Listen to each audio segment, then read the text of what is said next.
أنا بناشد السيد محافظ الإسكندرية، الناس مش خايفة من رقيب وعتيد اللي قاعدين يكتبوا كل حاجة، نسوه.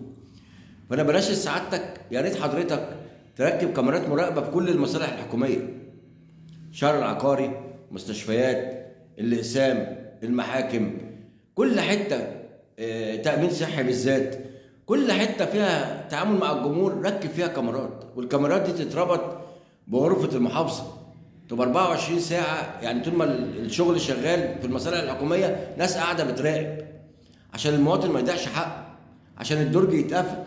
وفي الأحياء في كل حتة ركب كاميرات مراقبة عشان تظبط الأداء في الشغل. الناس ما بقتش بتخاف من ربنا، فخليهم يخافوا حتى من الكاميرات اللي موجودة والدرج يتقفل.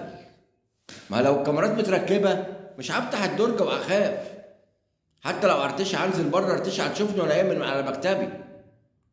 يا ريت والله يركب كاميرات في كل المصالح الحكوميه ويتوب علينا ربنا من فتح الدراج.